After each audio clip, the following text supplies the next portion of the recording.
저희가 새가족 초청주의를 한다 하니까 제가 아는 목사님들이나 다른 분들이 질문을 많이 해요. 얼마나 많이 모이냐고, 그리고 어떻게 초청하느냐고요. 저희는요, 그냥 한번 교회 한 번만 와보세요 하고 여기 있는 사람 저기 있는 사람들이 이렇게 모시고는 이런 총전도주의 개념이 아니고, 정말 한 분이라도 우리가 기도하고 간절히 구해서 예수 그리스도 안에서의 교회에 나오게 되므로 새로운 인생으로 바뀌는 생명을 얻는, 그것을 목적으로 한 새 가족을 초청하는 것이기 때문에 일반 교회에서 연예인 모시고 와가지고 또 아니면은 많이 알려진 사회적인 인물을 해서 사람들을 모으기 위한 초청주일은, 그거 하고 난 뒤에 다음 주에 사람들이 다 빠져고 나가니까 공허한 그런 초청주일을 해서, 저는 기도하며 생각해 보니까 성경에는 이렇게 말씀합니다. 한 영혼이 천하보다 귀하다. 그래서 무턱대고 여기저기 사람들을 불러서 그냥 교회 구경시키는 그런 초청주일은 해서 안 되겠다. 그래서 지금 몇 달간 기도하고 우리가 간절히 기도해서 오늘 여러분들을 초청했습니다. 또 이 초청을 위해서 열심히 기도하고 준비한 우리 온 성도 여러분에게 하나님의 놀라운 축복이 임할 걸 믿습니다. 많은 사람들이 교회와 예수 그리스도가 어떤 것인가를 제대로 잘 이해 못하는 사람들이 오늘날 너무 많아졌습니다. 예수님이 어떤 분인가, 그 예수 그리스도가 누구인가를 바로 알고 이해하는 것은 기독교 신앙의 가장 핵심적인 말씀이고 핵심적인 은혜입니다. 왜냐하면 성경은 모두 예수 그리스도를 말씀하고 있어요. 성경이 예수가 누구인가를 말씀하고 있는 것입니다. 그래서 교회는 뭘 하는 것이냐면 예수님을 믿는 것이고 예수의 말씀을 전파하는 것이 교회이기 때문에 그렇습니다. 그러나 초대교회부터 도대체 예수님이 누구인가, 예수가 어떤 분인가, 제가 보니까 오늘날 한국교회에 제일 문제가 예수가 누구인지를 바로 잘 가르치지 않는 것 같아요. 또 이 설교의 가장 문제가 뭐냐면은 심리적인 접근이나 철학적 접근이나 논리적이나 사변적인 이야기들은 많이 들리는데 예수가 누구인가를 정확하게 설교하는 분들이 자꾸 줄어드는 한국교회 위기의 문제는 강단의 위기에 왔다. 제가 요즘 신학교 강의하면서도 전도사들에게 늘 도전을 주는 것이 하나님의 말씀을 전해야지 사람의 이야기를 전해서는 안 되는 것이다. 저는 오늘 예수가 누구인지 여러분과 제가 다시 한번 정확하게 알기를 원합니다. 초대교회도 예수가 누구인가를 알기 위해서 많은 고민을 했습니다. 그래서 교회의 역사를 보면 AD 325년부터 879년까지 도대체 예수가 어떤 분인가를 정확하게 정리하기 위해서 교회사는 554년 동안 장시간에 걸쳐서 예수가 누구인가를 토론하기 시작했습니다. 제일 첫 번째 토론한 내용이 AD 325년 5월 20일 300명의 감독들을 불렀습니다. 오늘 이야기하면 목사님들입니다. 담임 목사들을 300명을 모아놓고 예수님이 어떤 분인가를 정리하기 시작했어요. 이것이 교회사에 나오는 니케아 종교회의라는 회의를 소집했습니다.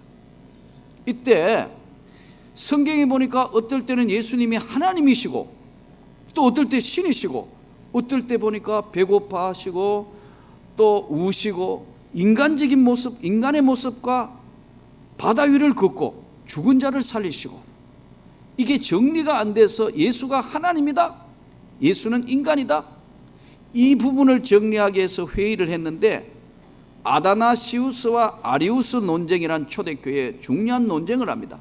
이때 아다나시우스가 아리우스를 예수는 신이 아니고 하나님이 아니고 인간이다고만 자꾸 주장하니까 이것을 다시는 못하도록 정죄해버리는 겁니다.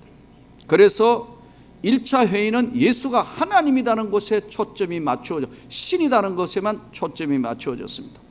그러다가 두 번째 회의를 하면서 콘스탄티노플 381년에 이루어진 이때의 회의는 신성을 너무 강조하다가 보니까 신이라는 것을 강조하다 보니까 인간의 몸을 입고 얻는 이 부분에 인성을 약화시키므로 삼위일체 하나님, 저와 여러분이 믿는 성부와 성자와 성령이 한 하나님이라는 이 사실에 대해서 흔들리는 약화되는 문제가 논쟁이 시작됐습니다.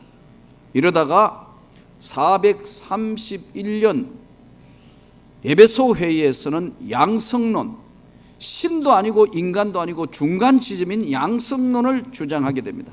이때 그리스도는 신이 아니고 로고스가 임했다, 이런 엉뚱한 주장을 하게 됩니다. 이래서 이것을 정리하기 위해서 451년에 칼케톤 회의라는 회의를 소집합니다. 이때 저와 여러분이 지금 신앙 고백하는 가장 중요한 사도신경이 거의 완성되는 겁니다. 이때 칼케톤 회의 때 예수 그리스도는 완전한 하나님이며 완전한 인간이다. 예수는 참 하나님이며 동시에 인간이다. 참 인간이다. 우리들하고 다른 것은 그분은 성령으로 잉태되시기 때문에 죄가 없는 분이다. 이 정리를 하기 위해서 기나긴 시간 동안 이 칼케톤 회의 때 이것이 정리가 되는 겁니다. 이때 원칙을 세우는데 비분리, 사람과 인간의 어느 전까지는 인간이고 어느 까지는 사람이다, 분리되지 않는다. 이것저것으로 혼동되지 않는다. 변질되지 않는다. 변화되지 않는다. 이것이 바로 칼케톤 회의의 중요한 네 가지의 명제로 정해져서 저와 여러분이 오늘 전능하사 천지를 만드신 하나님 아버지를 내가 믿사오며 그 외아들 우리 주 예수를 믿습니다는 완전한 신앙 고백이 여기서부터 출발합니다. 그래서 지금도 공교회 예배의 신앙 고백하는 이유가 여기에 있습니다. 예수가 누구냐면 예수는 하나님입니다. 동시에 예수는 인간이다. 이분은 우리하고 다른 것은 죄가 없는 분이다. 이 세상에 신이며 인간인 것은 예수밖에 없습니다.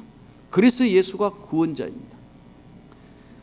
이것을 다시 콘스탄티노플 5번째 회의에는 다시 그것을 확인하고 다시 6번째에도 이것을 확인하고 그리고 니케아 종교회의 7번째 787년에 이루어진 것은 성화 문제로 논쟁이 벌어집니다. 성화 문제로 논쟁이 벌어진 것은 예수의 그림에 절하고 거기 숭배도 되느냐, 즉 형상의 모양으로 절해도 되느냐는 문제로 성화 숭배 문제로 논쟁이 벌어집니다. 결론은 성화 숭배 안 하는 것이 좋겠다. 그래서 그림 그려놓고 만일 절하고 한다면 여러분 불교 문화 보세요. 지금 이제 큰 부처상 갖다 놓고 절하는 거하고 뭐 다르냐 이거예요. 여러분 기독교는 말씀의 종교입니다. 기독교는 성경을 중심으로 하는 거예요. 특히 우리 개신교는 말씀이 가장 중요한 종교인 이유가 여기에 있습니다. 그러다가 마지막 콘스탄티노플 회의에도 역시 이것을 니케아 종교회의에 예수는 참 하나님이며 참 인간이다. 우리하고 다른 것은 죄가 없는 분이다.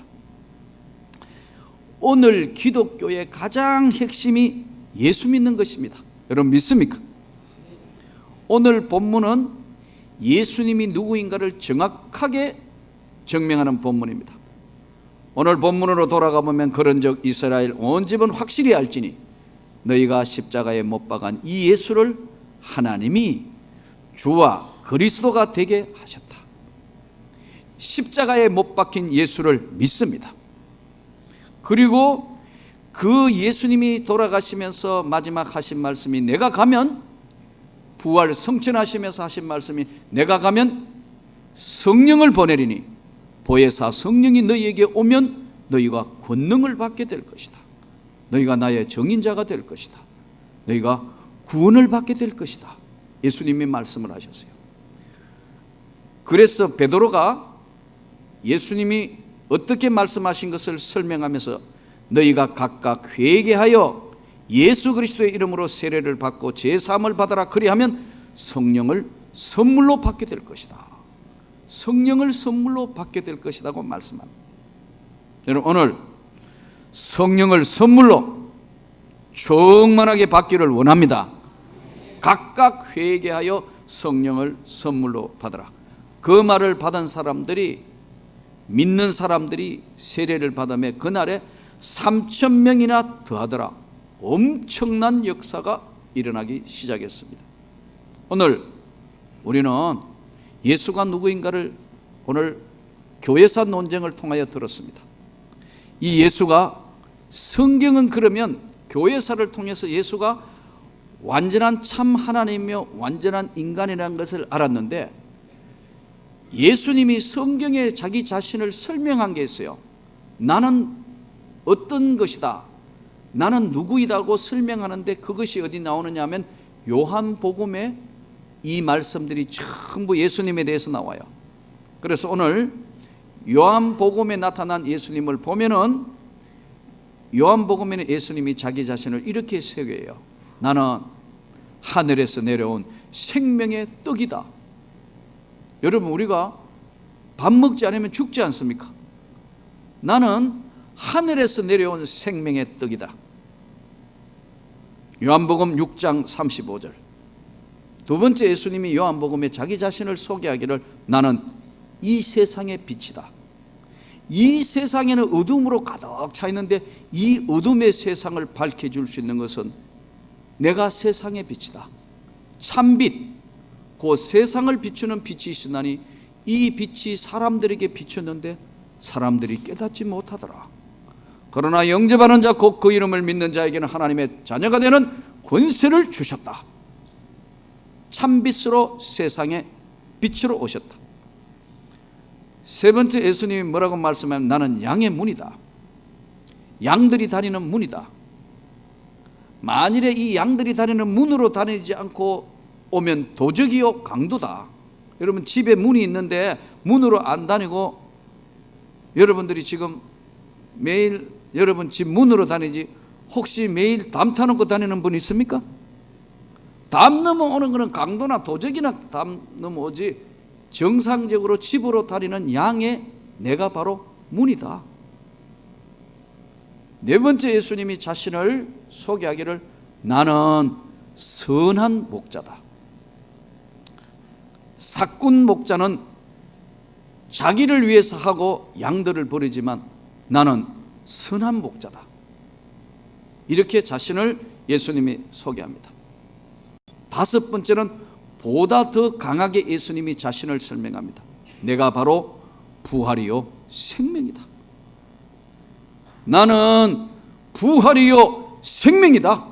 나를 믿는 자는 죽어도 살겠고 살아서 나를 믿는 자는 영원히 죽지 않는다. 여러분 믿습니까? 예수님 말씀이 나는 부활이고 생명이다. 11장 25절. 여섯 번째, 예수님이 자신을 소개하면서 내가 길이고 진리고 생명이다. 길은 좁은 길과 넓은 길이 있는데 좁은 문으로 가라, 좁은 길로 가라. 길이 찾고 협잡하여 찾는 사람이 적다. 예수 믿는 사람들 가는 길이 좁은 길입니다. 세상 사람들 가는 세속적으로 가는 길은 넓은 길입니다. 쭉 따라가는 길이란 말이에요. 좁은 길을 가라, 좁은 문으로 들어가라. 내가 길이다. 내가 진리다. 진리는 하나밖에 없어요. 두 개가 있으면 진리가 안 됩니다. 내가 길이고 진리고 내가 바로 생명이다. 생명은 살아있는 거죠. 내가 곧 길이고 진리고 생명이다. 요한복음 14장 6절. 예수님이 마지막 자신을 소개하면서 내가 참 포도나무다.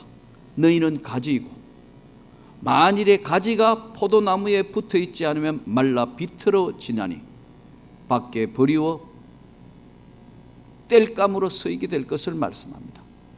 오늘 나는 생명의 떡, 하늘에서 내려온 생명의 떡, 세상의 빛, 양의 문, 선한 목자, 부활이고 생명이고 나는 길이고 진리고 생명이고 내가 바로 참 포도나무다.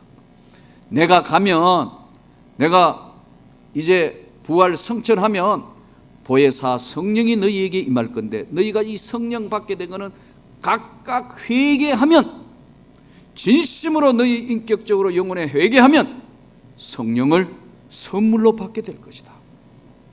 그 성령을 받으면 그 성령은 너희에게 위로해주고 도와주고 너를 동행하며 일생 동안 너에게 구원의 믿음과 권능과 능력과 영광이 될 것이다. 여러분, 오늘 성령의 역사가 무엇인가 하면은 기도의 성령의 역사는 기도의 역사와 상당히 정비례하며 밀접해 있습니다. 또 성령을 받은 사람에게는 하나님이 축복하셔서 그 성령을 받은 사람에게 하나님이 함께 하셔서 기도를 귀 기울여 들어주시고, 성령을 받은 사람이 기도할 때 하나님의 권능이 나타나고 하나님의 표적과 이사와 기적이 나타나는 겁니다.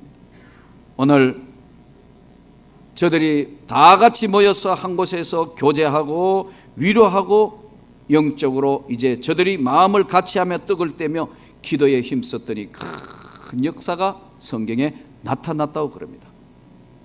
여기서 저들이 가르침을 받아 교제하고 떡을 떼며 기도하기를 힘썼다 했는데 서로 교제한다, 교통한다.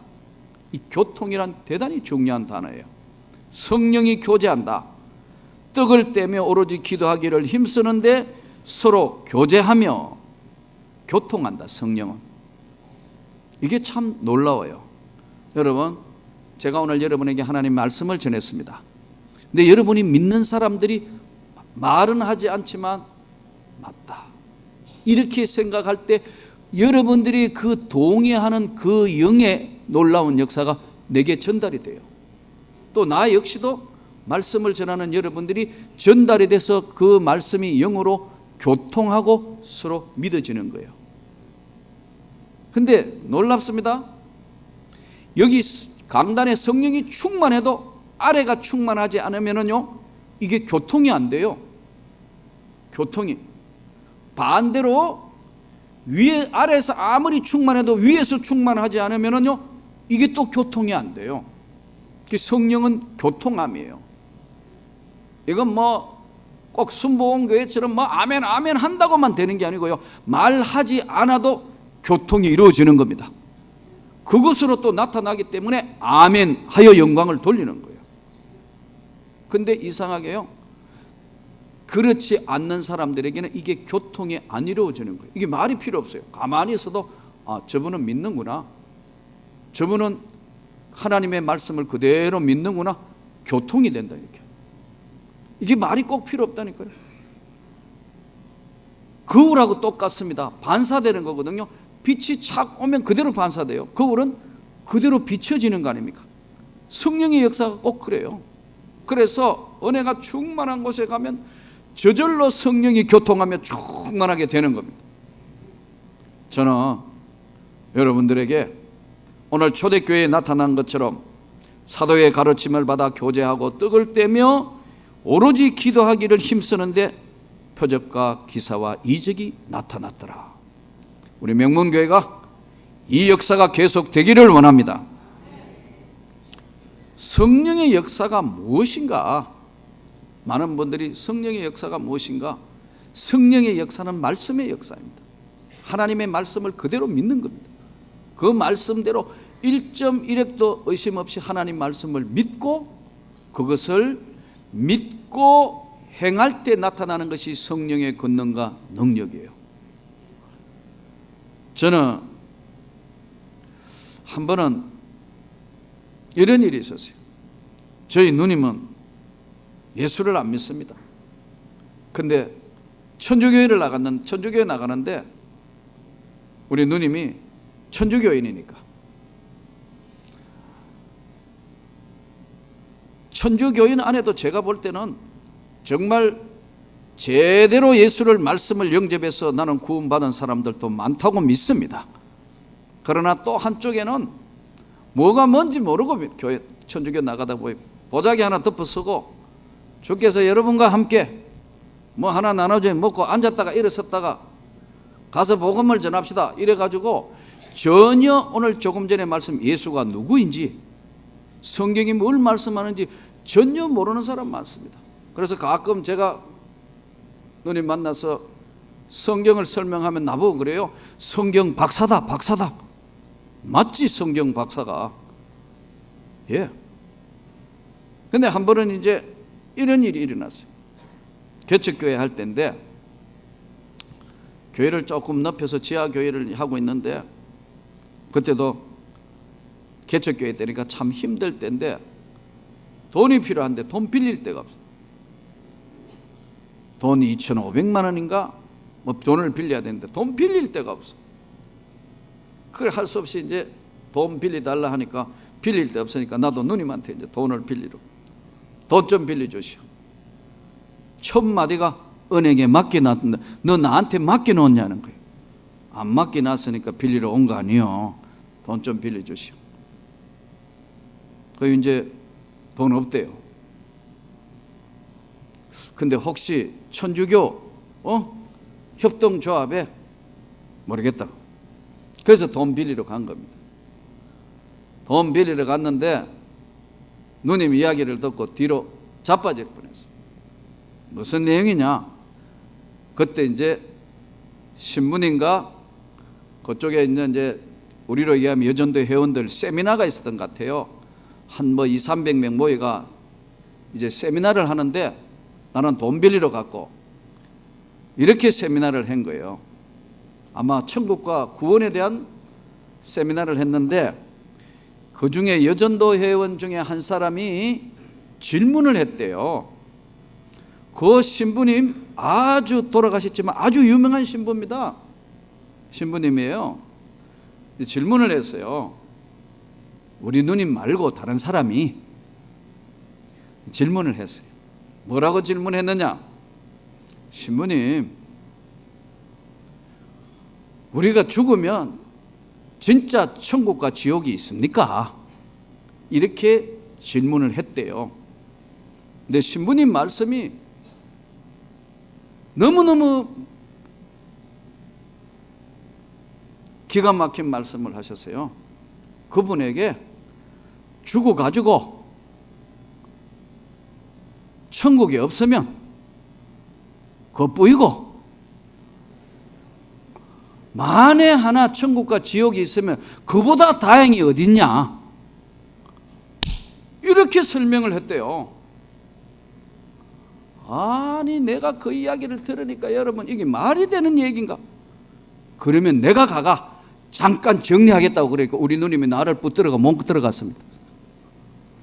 여러분 천국과 지옥이 성경에 있는 하나님의 말씀이 천국과 지옥이 있다는 걸 확실하게 분명하게 확신을 하게 되는 것은 성령 받으면 믿습니다. 여러분 성령 받기 전에 안 믿어져요. 이게 솔직히 천국이 있고 지옥이 있고 뭐 지금 오늘 이 시대에 유치하게 그게 무슨 얘기냐? 아니에요. 하나님의 성령이 천국과 지옥이 있음을 믿습니다. 내가 구원받은 사람인 걸 믿습니다. 그래가지고 들어가지도 못하고 그 이야기 듣고 이제 그렇다 해서 내가 그러니까 그러지 마라. 그래가지고 잘 정리돼가 돈 2,500만 원인가 빌려와가 개척교회 할 때 이렇게 해가지고 오늘 여기까지 왔습니다. 그리고요 제일 먼저 교회 성장하자 말자 갚아줬습니다. 이자까지 다 줘가지고 갚아줬습니다. 여러분 오늘 많은 사람들이 예수를 믿으면서도 예수가 누군지 모른다. 예수는 참 하나님이며 참 인간이다. 나는 하늘에서 내려온 생명의 떡이다. 나는 이 세상을 비추는 빛이다. 나는 양의 문이다. 나는 선한 목자다. 나는 부활이요 생명이다. 나는 길이고 진리고 생명이다. 내가 참 포도나무면 너희는 나에게 붙어있는 가지다고 말씀합니다. 오늘 성령 강림 주일에 특별히 여러분에게 하나님의 성령께서 큰 은혜로 끝까지 구원해 주시고 인도해 주시고 축복해 주실 걸 믿습니다. 이 믿게 하는 것도 하나님의 성령께서 우리에게 믿음을 주시고 인도해 주시는 겁니다. 오래전에 한 15, 16년 전으로 기억합니다. 전라도에 있는 내장산 부근에 있는 어느 교회에서 저를 초청해서 집회를 하러 갔습니다. 집회를 하러 갔는데 이제 시골 교회인데 의자가 없고 바닥이고 저 뒤에 허리 아픈 분들을 위해서 몇 개 의자가 있고 한 100여 명 정도 되는 작은 시골 교회였습니다. 집회를 하는데 강사로 갔는데 담임 목사님하고 식당에서 가는 게 아니고 매일 밥을 해주시는데 맞상으로 이렇게 담임 목사님하고 둘이 밥을 주시는데 아니 담임 목사님 식사를 안 해요. 속이 좀 안 됐다고 뭐 기도 제목이 있어 해가 식사 안 하고 강사인 나 혼자 먹는 거예요. 여러분 그러면 밖에 나가든지 나가지도 않고 내가 밥 먹는 거 계속 보고 있으니까 혼자 밥 먹는 거 이게 얼마나 힘들어요.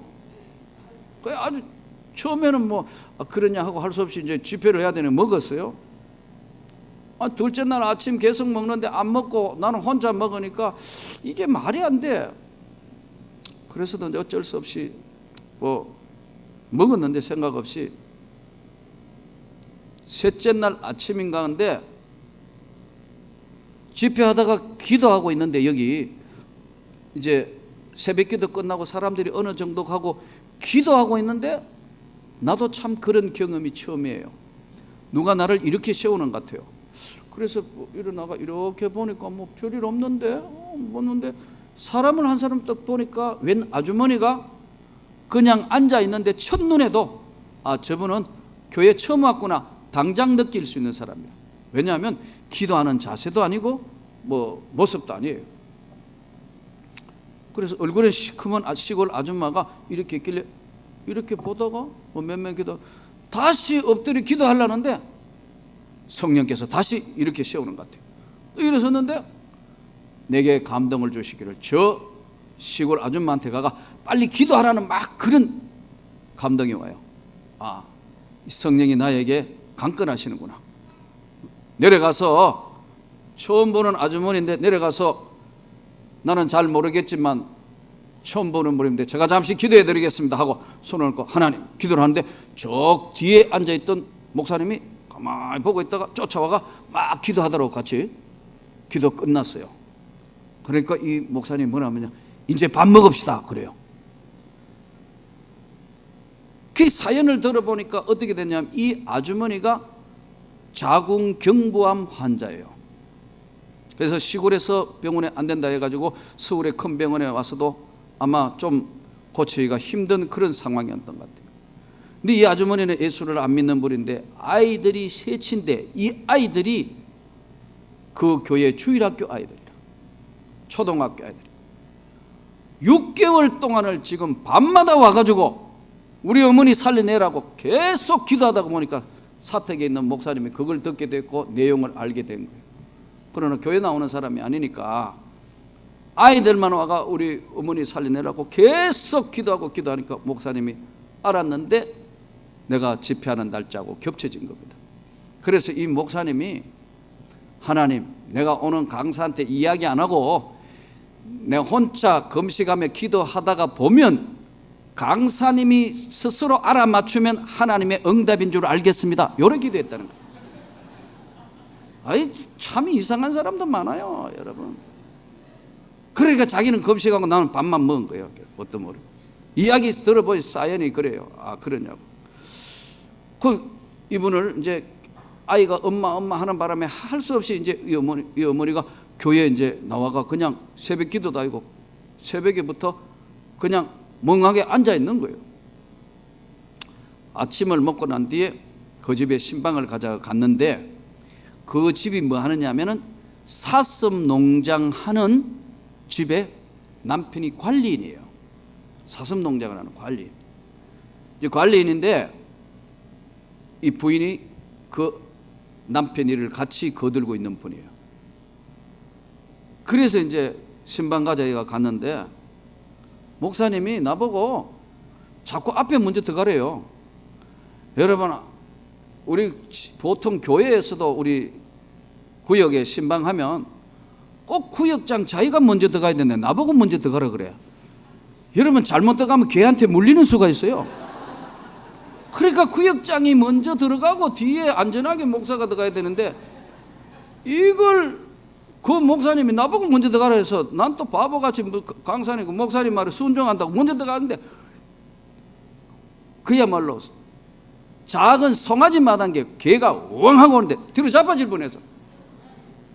근데 확 나오더니 그 아주머니가 확 나오더니 개를 낚아채어서 잡아가지고 여기 이제 그 집에 가가 예배를 드렸어요. 예배를 간절히 예배 드리고 다시 기도해주고 집회가 끝나 돌아왔어요. 시간이 한 1년쯤 되렸는데 그 목사님이 전화가 왔어요. 이 목사님, 예, 그때 와가지고 왜 그 기도해준 그 사슴 농장하는 아줌마 있죠? 예, 지금도 살아 있습니다. 하나님이 고쳐 주셨습니다. 이거 신앙계에 한번 냅시다 하더라고. 그래서 내가 관둡시다. 만일에 이걸 내가 했거나 목사님이 했고 우리가 했다면 자랑할 것이 있지만 이 사람 치료받은 것은 예수 이름으로 치료받았고 이 아이들이 어머니 살려내라고 이 아이들이 밤마다 6개월 기도했기 때문에 그 하나님의 은혜로 고친 걸 뭘 지금 그거 하겠습니까? 여러분, 그 다음에는 이분이 나와가지고 경운기 운전하면서 큰 일을 교회하는 전혀 새신자가 교회에 큰 일을 하는 일꾼으로 바뀌었습니다. 하나님은 오늘도 여전히 여러분 역사하시는 겁니다. 표적과 기사와 이적이 나타나는 성령의 역사로는 때로는 치료하는 역사로 나타나고 악한 귀신을 물리치는 역사가 나타나는 것을 성경이 말씀합니다. 저는 오늘 여러분들이 성령 강림 주일에 더 큰 충만함을 받기를 원합니다. 우리 이 명문교회가 말씀과 성령의 역사로 말미암아 더 큰 일을 이 지역과 우리 한국교회의 역할을 감당하는 귀한 교회가 되기를 주의 이름으로 축원합니다.